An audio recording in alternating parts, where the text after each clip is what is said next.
안녕하세요. 김기동 한자입니다. 국회의원의 국회의원 선거도 끝나고 그렇습니다. 애국 같은 경우에는 80대의 대통령도 인기가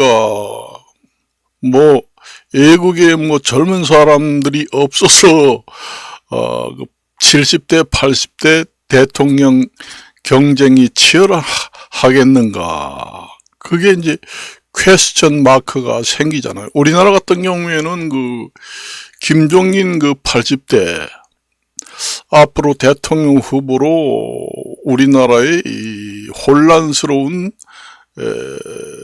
혼란스러울 때 국가 기강을 정립하는데 헌신의 기회를 한번 주었으면 하는 생각이 들어요. 여기서 제가 얘기하는 것은 전적으로 김기동 개인적인 생각이에요. 그러니까 이것은 그냥 재미삼아 참고삼아 들어주었으면 합니다. 원래 김종인 분이 현 정부에 많은 도움을 주면서 탄생된 정권이기도 하고, 또 개혁혁신당에서도 멘토로서 역할이 지대했고, 그래서 우리나라 80대에 70대라든가 80대 원로 정치인을 한번 대통령 후보 아니면은 국무총리라든가 요직에다가 한번 기용을 하면은 어떻겠는가, 아니면은 정부 기관 중에서 원로 정치인 자문기관을 별도로 신설해서 원로 정치인들이 정치의 옛날의 책사, 그러니까 옛날에 이씨조선 개국 1등 공신인 정도전 책사, 한명회 책사 같은 사람들은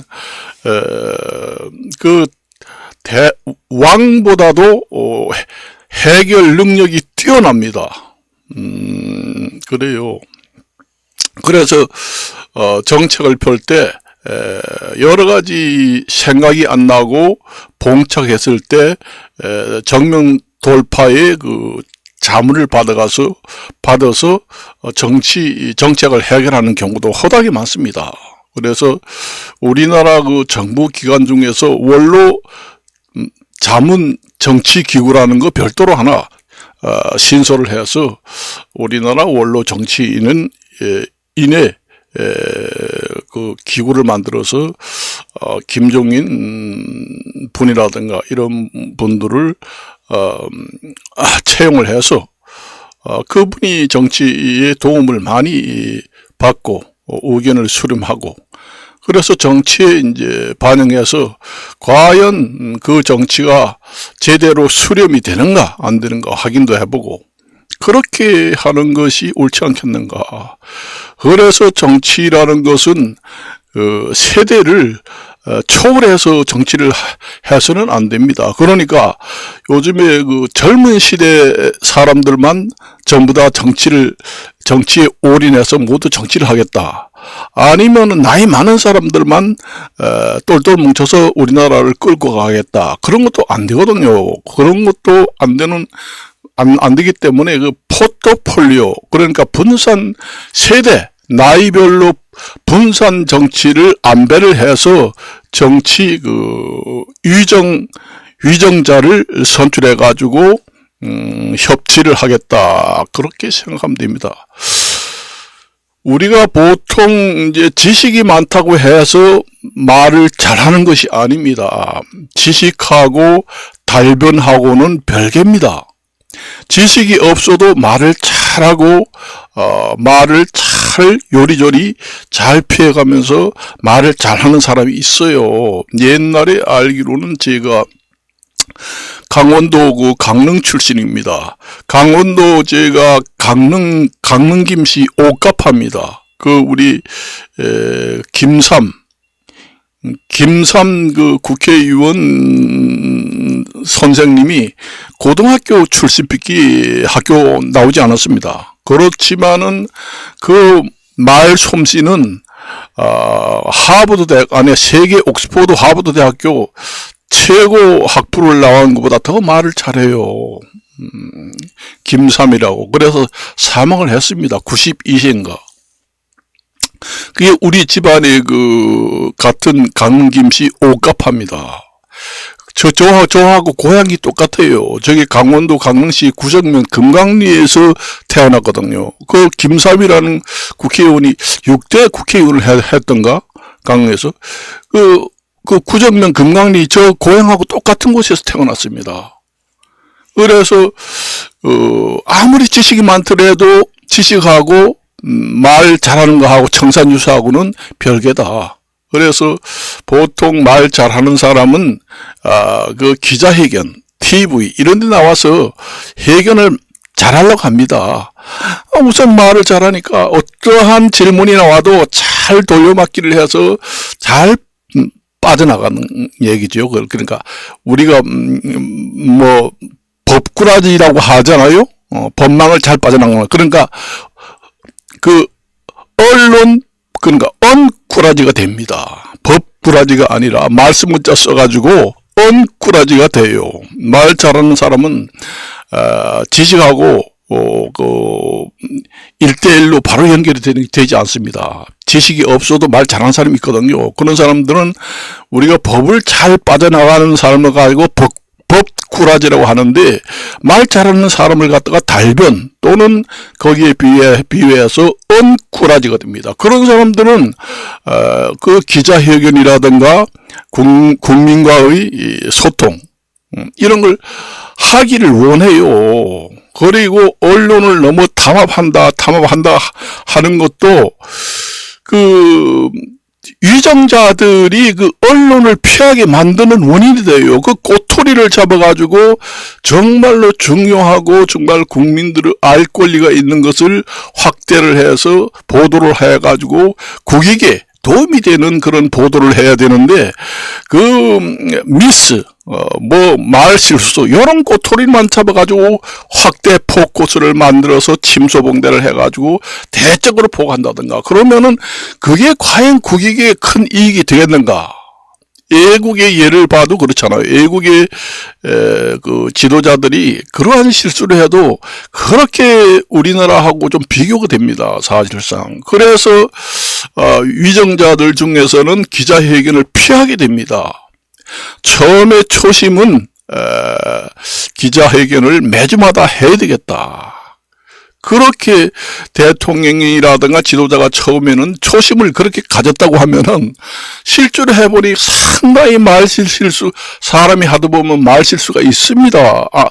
완벽하게 할 수는 없거든요. 그래서 보통 회견을 할 때는 문서를 작성해가지고 나와가지고 읽고 그렇게 하잖아요. 그래야 실수가 없다. 그래서 그냥 대화 형식으로 하다 보면 실수가 있거든요. 실수를 해가지고 그걸 자꾸 언론사에서 자꾸 확대를 해가지고 요리조리 자꾸 확대를 해가지고 여론화시키고 그러다 보면 대통령이라든가 지도자들이 기자회견, TV 토론 이런데 완전히 회피하게 됩니다. 공포를 느끼게 돼요. 그런 것을 왜 모르시나요? 완전히 기자회견이라든가 모든 것이 하지 못하게 막는 꼴이 된다는 얘기예요. 그렇습니다. 아까도 얘기했지만은 고등학교밖에 나오지, 보통 고등학교밖에 안 나오는 옛날에 우리 조상 김삼 국회의원 같은 경우에는 달변입니다. 완전히 언꾸라지입니다. 그러니까 그런 사람들은 기자회견 100번 1000번 해도 하자. 자신 있다. 그 얘기입니다. 그렇지만 그 반대되는 사람도 있어요. 지식은 많은데 지식하고 달변하고는 1대1로 연결이 안 됩니다. 별개입니다. 지식이 아무리 많아도 말 못하는 사람이 있어요.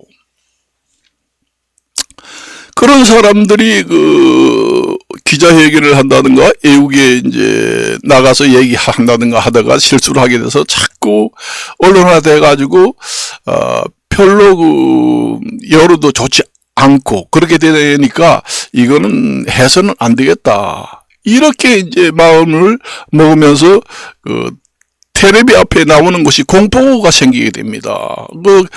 다른 사람도 마찬가지, 연예인들도 마찬가지입니다. 공포가 생겨요. 왜서 그렇게 소통이 안 되고 불통이 되는 이유도 한번 그런 면도 한번 생각을 해 봐야 됩니다. 다른 것 이유도 있겠지만은 그래요. 그래서 제가 이제 한번 얘기를 해주고 또 그 텔레비 보니까 살아있는 정권을 국정조사 아니면 여러 가지 검찰 조사 이런 걸 하는 걸 역대 우리가 정치사에서 현직에 살아있는 권력에 대해서 국정조사라든가 특검을 한 경우가 거의 있나요? 그거 하자는 것은 결국은 하야시키자는 얘기하고 일맥상통합니다. 그 얘기는 그렇습니다. 그것은 지난 정부가 된 후에 밝히면 되는 거예요. 역사로 밝히면 되는 겁니다. 몰라요.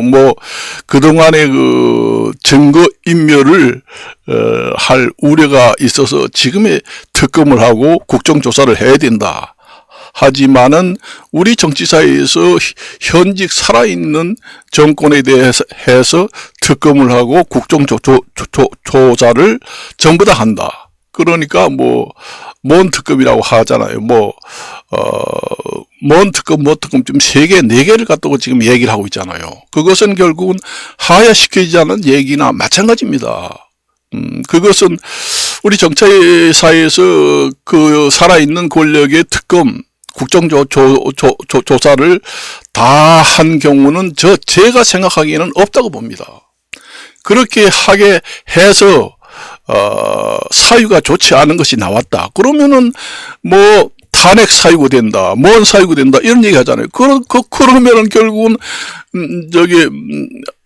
특검이나 국정조사를 하자는 이유가 바로 밝혀가지고 특별한 사유가 생기면은 하야시키자는 얘기잖아요. 그거잖아요. 국익에도 별로 이익도 안 됩니다. 대개 보면은 임기를 다 마친 대통령이나 현직에 있는 임기를 마친 후에 전 정부에 대해서 이제 국정조사라든가 특검을 해가지고 밝혀지는 것이 우리 정치사회에서 대부분 그렇게 흘러왔다. 그렇게 봅니다. 그런데 또 이런 얘기가 나옵니다. 그것은 살아있는 권력에 대해서 한 국정조사, 특검, 사실상 그걸 해가지고 국익에 이익이 되겠는가? 그걸 우선 생각해야 됩니다. 그래서 그것도 그렇고 내가 또 그 뉴스를 보니까 자진하야 할 수도 있다. 이런 제목으로 나와 있더라고요. 저는 자진하야는 절대 안 된다고 합니다. 하지도 않고. 왜냐?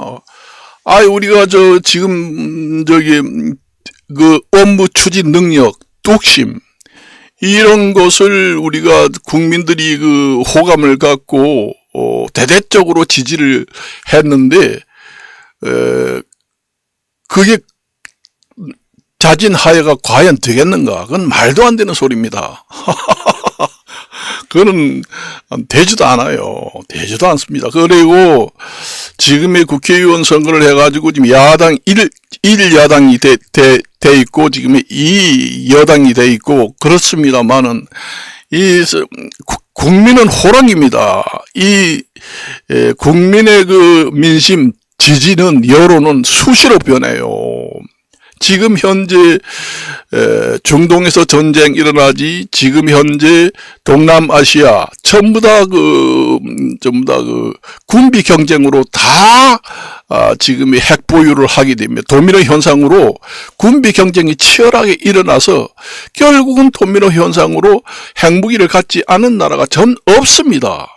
이런 상태로 가고 있습니다. 지금에.